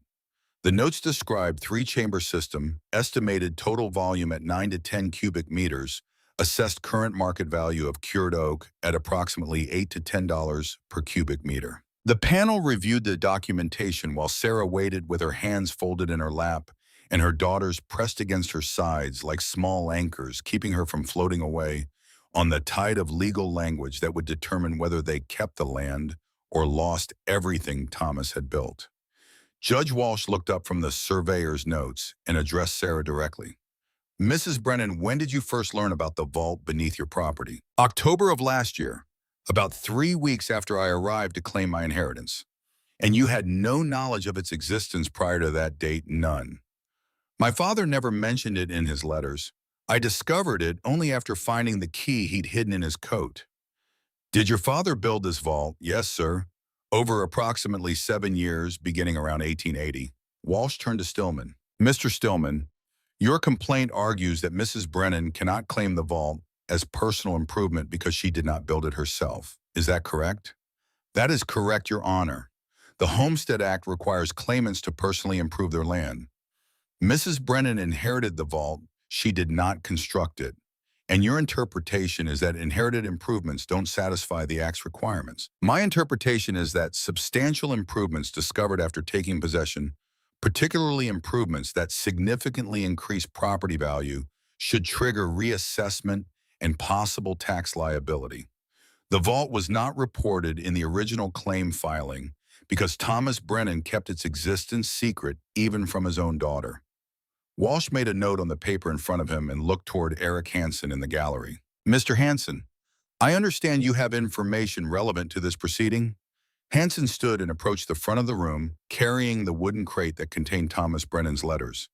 He set it on the table before the panel and began extracting correspondence. Thomas Brennan and I exchanged letters regularly between 1881 and his death in '86. He mentioned his well project in nearly every letter, describing it as excavation work aimed at solving long-term fuel storage problems. Here are 3 letters specifically referencing the project with dates clearly marked. He laid the letters out for the panel's inspection.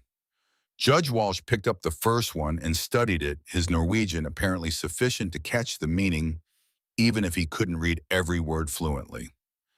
This letter is dated June 1881. That's more than 5 years before Thomas Brennan died. Yes, sir. He was working on the vault continuously from at least '81 onward, possibly earlier.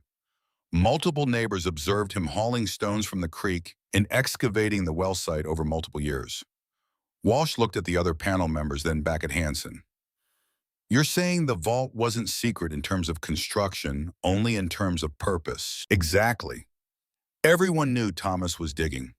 We all assumed he was trying to strike water because that's what you dig wells for. None of us guessed he was building fuel storage until Mrs. Brennan discovered it last fall. Margaret Walsh stood without being called and walked to the front of the room. She pulled a folded paper from her coat and handed it to her brother-in-law. That's a statement from my son describing occasions between 1882 and '85 when he helped Thomas haul timber for what Thomas called bracing work. We thought he was reinforcing the well shaft.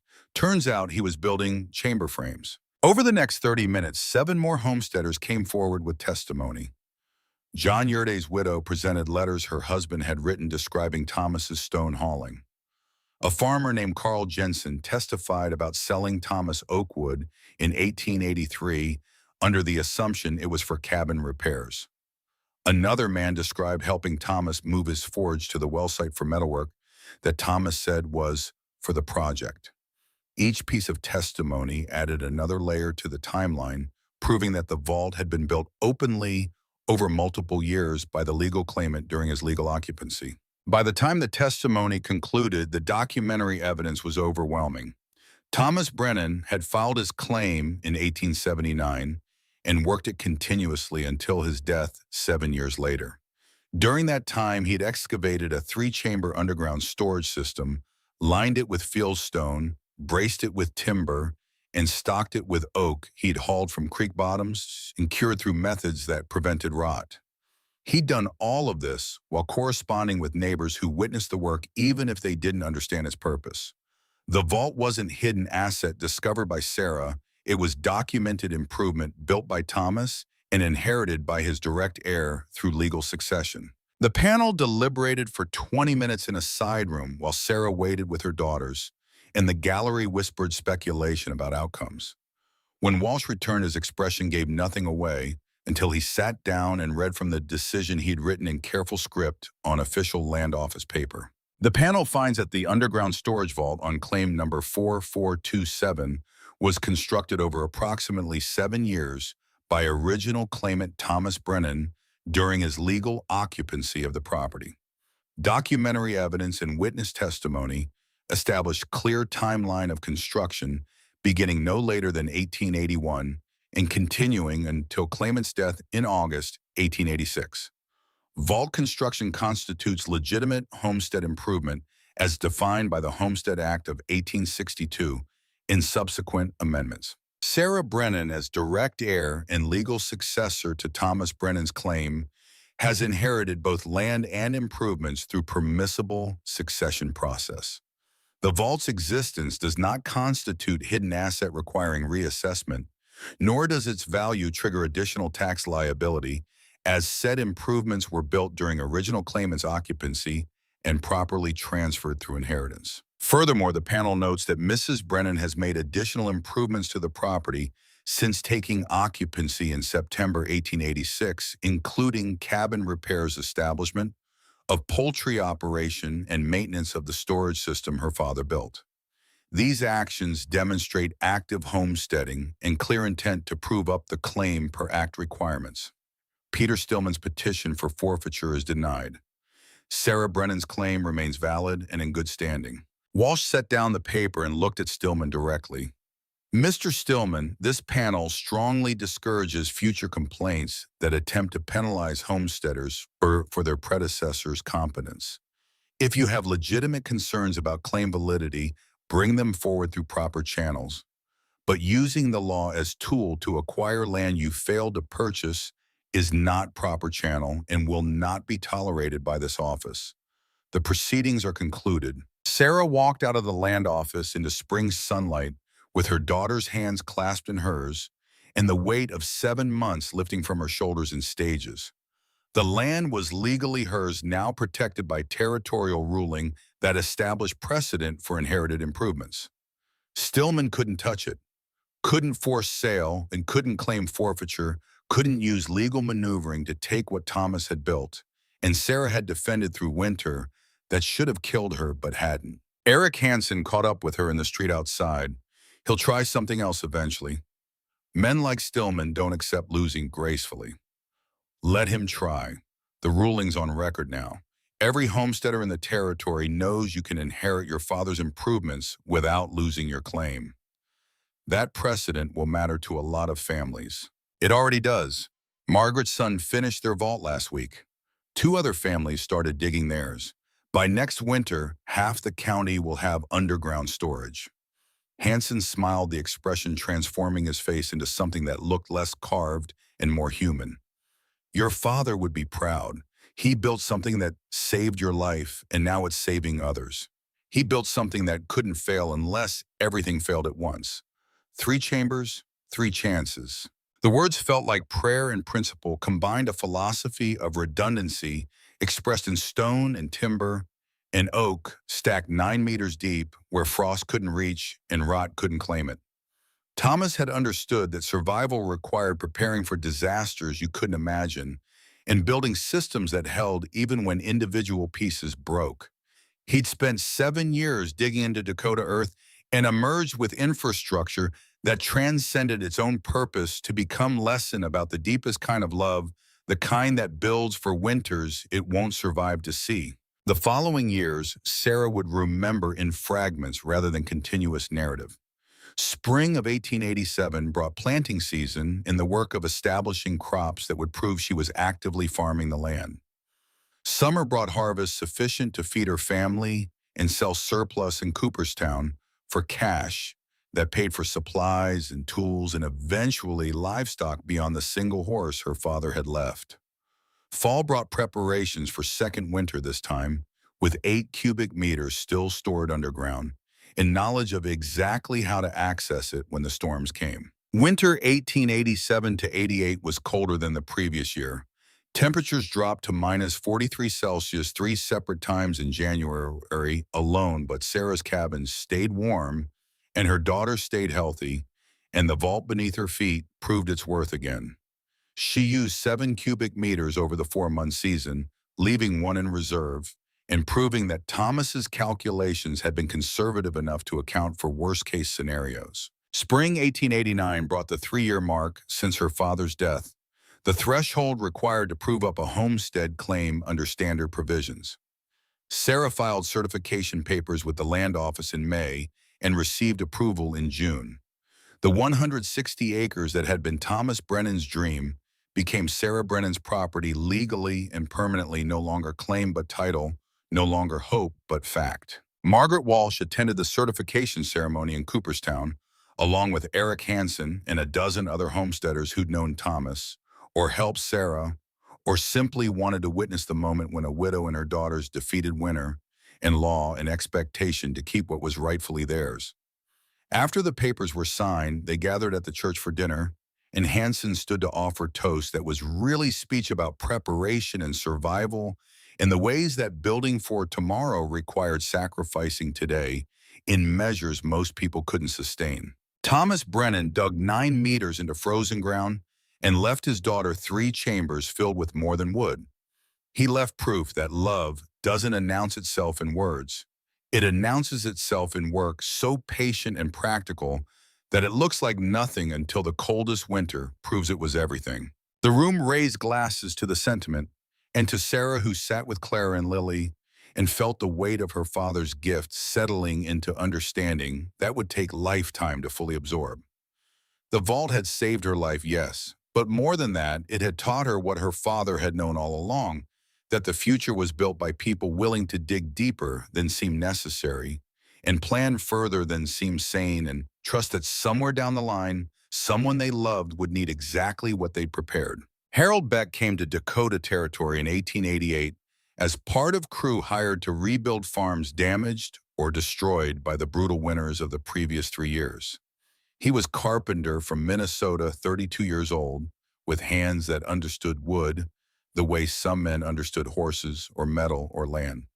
He'd heard about the Brennan widow while working on a barn 10 kilometers from her claim, heard about the vault, about surviving winter that killed 3 other families, about sharing her father's design with neighbors who asked. He visited her claim in July of 1891 with the excuse of examining the vault's construction for professional curiosity and the actual intention of meeting the woman who descended 9 meters into darkness to haul wood piece by piece through blizzard that should have killed her. What he found was Sarah Brennan, 37 years old with 3 daughters now, because she had taken in a cousin's child after fever took the mother in '89. She showed him the vault without hesitation, explaining the 3-chamber system and the geothermal stability and the redundancy principle that made the design nearly failure-proof. Harold studied the timber, bracing, and the counterbalance doors in the stone walls that Thomas had fitted with precision that suggested either training or extraordinary natural talent. Then he looked at Sarah and spoke words that were proposal disguised as assessment. Your father was brilliant. This is the finest piece of practical engineering I've seen in 20 years of carpentry. He was stubborn, more than brilliant. But yes, he understood how to build things that lasted. I could build you a proper house, right over the vault. Kitchen floor with trap door leading straight down to the fuel supply. No more outdoor trips in blizzards. Why would you do that? Because I've been looking for someone who understands that preparation isn't paranoia. And because your daughters deserve house with real windows and wood floors instead of dirt. I can't pay you. I'm not asking for payment. I'm asking if you'd consider marriage to carpenter who's smart enough to recognize intelligence when he sees it and practical enough to want to build something that lasts. Sarah considered the offer for perhaps 10 seconds before responding. Build the house first. If it's as good as you claim, we'll talk about the rest. Harold built the house over 3 months working alone, except when Sarah helped with tasks that required second pair of hands. He constructed it directly above the main well shaft with kitchen positioned so that trapdoor opened onto the ladder leading down to Chamber A. 4 rooms total kitchen, 2 bedrooms and common room with real fireplace built from fieldstone that Harold shaped and fitted with the same precision Thomas had used on the vault walls. Real windows with glass panes ordered from Minneapolis. Wood floors throughout except the kitchen, where the trapdoor required leaving section, open to well access. When he finished in October of 1891, the house was everything he'd promised and more. Sarah married him the following month in ceremony at the church with Clara and Lily and the cousin's daughter, standing witness alongside Margaret Walsh and Eric Hansen, and the homesteaders who testified at the land office hearing 4 years prior.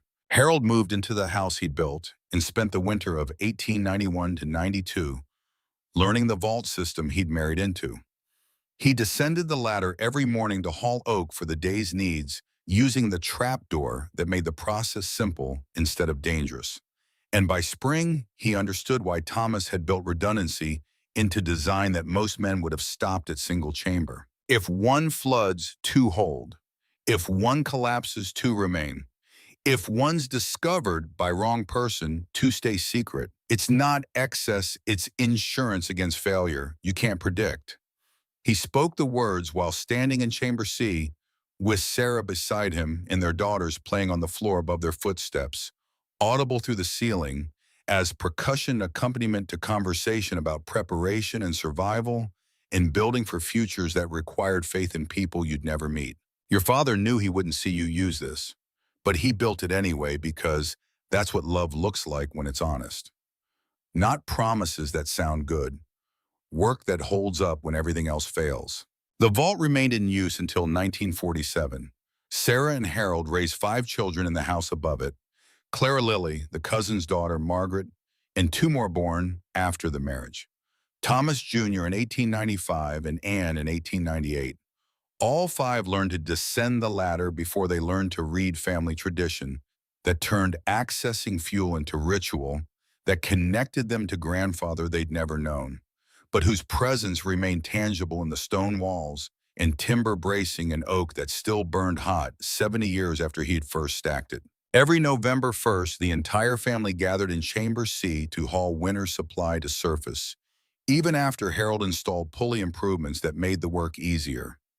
The children carried pieces sized to their strength, 5-year-olds managed kindling, teenagers handled full splits, adults loaded the harness with quantities that would have seemed impossible to Sarah during that first winter when every piece felt like it might be the last. The community adopted the practice too. By 1900, 16 families in Griggs County had built underground storage modeled on Thomas Brennan's design.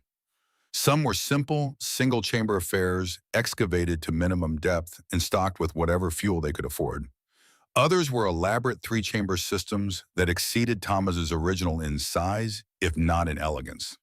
Eric Hansen's vault eventually held 18 cubic meters, enough for 3 winters, and he opened it to neighbors during the catastrophic winter of 1917 to 18, when temperatures dropped below -45 for 6 consecutive weeks, and supply chains collapsed under weight of snow that didn't stop falling from November through March. Margaret Walsh's son built 4 vaults over his lifetime, 1 for his mother's claim, 3 more for homesteads he helped establish as county expanded westward. He became an informal expert on underground storage, consulted by farmers and territorial agents, and eventually state officials, when Dakota split into North and South, and the new governments wanted documentation of techniques that had enabled survival in conditions that still killed people every winter, despite decades of settlement.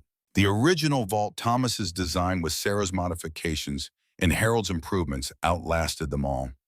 Sarah died in January 1932 of pneumonia that started as winter cold and progressed to lung infection that antibiotics might have stopped if they'd been available in rural Dakota in quantities sufficient to reach farm 15 kilometers from nearest town. She was 78, had survived 56 Dakota winters, counting the ones in Minneapolis before she came west, and spent her final conscious hour explaining to Harold exactly where the backup supply was stored in Chamber C in case the family needed it after she was gone. Harold buried her beside Thomas in Griggs County Cemetery under a headstone that read simply, "She believed in the well." Thomas's marker, placed in 1886 by minister who'd barely known him, carried inscription Harold had added in 1892 after learning the full story. He built what she needed. The vault continued operation under Harold's maintenance until 1947, when rural electrification finally reached their section of county, and oil heat became practical alternative to wood burning. Thomas Jr.'s daughter, 19 years old, born into a world with electricity and automobiles and indoor plumbing that made the vault seem like relic from era barely remembered, switched to oil furnace in November of that year and closed the trap door in the kitchen floor for the last time. The chambers remained accessible but unused, preserved by stable temperature and dry air that prevented decay even in absence of maintenance. In 1962, a historical society representative visited the property and requested permission to document the vault for territorial archives. Thomas Jr., 76 years old, and living in the house his stepfather had built over his grandfather's engineering, led the representative down the ladder and through the three chambers that had once held 2 winters' worth of oak and now held only memory. The stone walls stood solid after 80 years. Timber bracing had weathered but remained structurally sound. The counterbalance doors still moved with single-hand pressure precision, surviving decades through design that had accounted for long-term stability. Even the charcoal diagram Thomas had drawn on Chamber A's wall remained visible, faded but legible, 3 chambers connected by lines that represented both architecture and philosophy. 3 chambers, 3 chances, 1 holds heat, 2 hold hope, all 3 hold love. The representative photographed everything, measured dimensions, interviewed Thomas Jr. about family history and survival techniques in the winter of 1886 when his mother had descended 9 meters into darkness to save her daughters from cold that killed without mercy or consideration. The documentation went into archives where it stayed until 1998 when a graduate student researching Homestead-era survival strategies discovered the file and wrote thesis about underground fuel storage as adaptation to extreme climate conditions. The thesis mentioned Sarah Brennan by name, described the vault in technical detail, and concluded that Thomas Brennan's design represented sophisticated understanding of geothermal principles and structural engineering that exceeded what was typically expected from self-taught farmer working in isolation. The student contacted Thomas Jr.'s granddaughter, last living descendant still in Dakota, and requested interview about family history. The granddaughter was 63, living in Fargo, working as civil engineer for firm that designed infrastructure for developments spreading across land that had been prairie when her great-grandfather first filed his claim. She hadn't visited the vault since childhood, remembered it mostly as a place her father had taken her during summers when they visited the old house that cousins now owned and maintained as rental property. She drove out to the claim in September of 1998 with the graduate student and descended the ladder that had been reinforced with modern safety rails at some point in the intervening decades.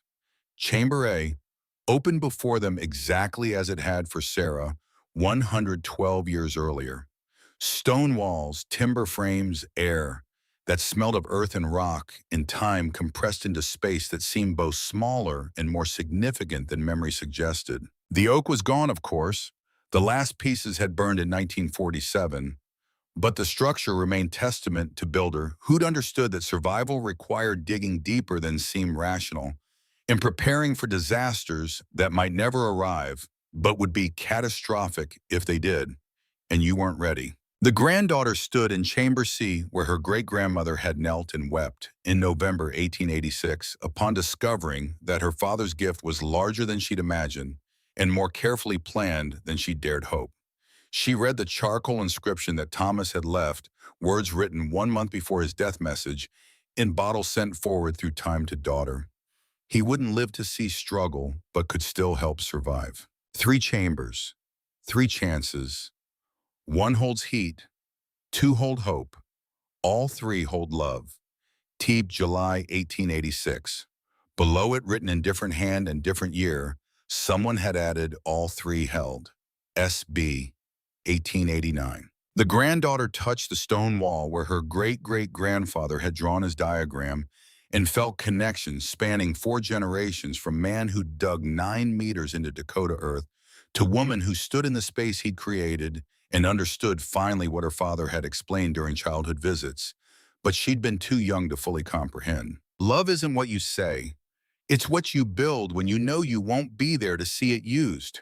And the deepest preparation is the one that looks like nothing until the coldest winter proves it was everything. She emerged from the vault into September sunlight with the graduate student following, and the land stretching away in all directions under sky that seemed larger than geography should permit.